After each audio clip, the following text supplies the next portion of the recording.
প্রস্তাবিত বাজেট নিয়ে মিশ্র প্রতিক্রিয়া জানিয়েছেন অর্থনীতিবিদ ও ব্যবসায়ীরা। ঘাটতি কমাতে যাচাই বাছাই করে প্রকল্প হাতে নেওয়ার তাগিদ দিয়ে তারা বলছেন, ক্ষুদ্র ব্যবসায়ীদের বিশেষ সুবিধা দেওয়ার দাবি তাদের। নগদে ৫০০ টাকা বা তার বেশি পেমেন্টে পেতে পারেন ঢাকায় জমিসহ ২০ কোটি টাকার পুরস্কার। স্মার্ট বাংলাদেশের অঙ্গীকার নিয়ে ৫৩তম বাজেট পেশ করেছেন অর্থমন্ত্রী আবুল হাসান মাহমুদ আলী। বৃহস্পতিবার সংসদে উত্থাপন করা ৭,৯৭,০০০ কোটি টাকার বাজেট নিয়ে মিশ্র প্রতিক্রিয়া জানান দেশের অর্থনীতিবিদ ও ব্যবসায়ীরা।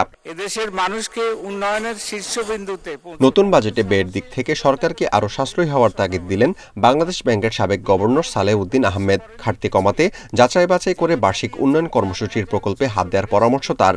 ব্যয়ের দিকটা সরকারকে সাশ্রয়ী হতে হবে। এই যে ১২৯৮টা প্রজেক্ট এডিপি দিয়েছে, এগুলো কিন্তু অর্থহীন, বেশিরভাগ প্রজেক্ট, এগুলো কমিয়ে নিতে হবে। কমালে কিন্তু ডেফিসিটটা কমে যাবে।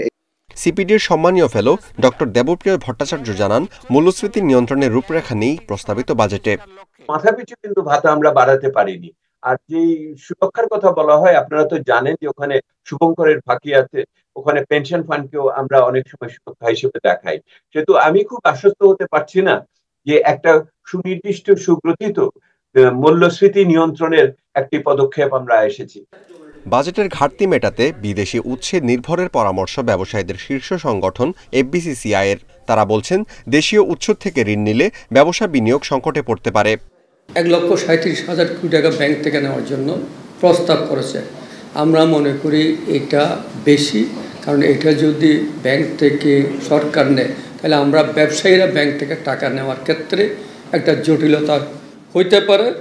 আর ছোট ব্যবসায়ীদের টিকিয়ে রাখতে আলাদা নীতি গ্রহণের পরামর্শ ডিসিসিআই এর।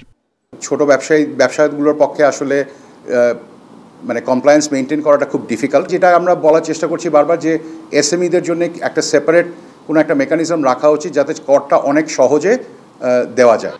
বাজেট উত্থাপন করে অর্থমন্ত্রী জানান, ঘাটতি ২,৫৬,০০০ কোটি টাকা পূরণে বৈদেশিক ও অভ্যন্তরীণ উৎস থেকে ঋণ নেবে সরকার। Amirul Islam, independent news, Dhaka.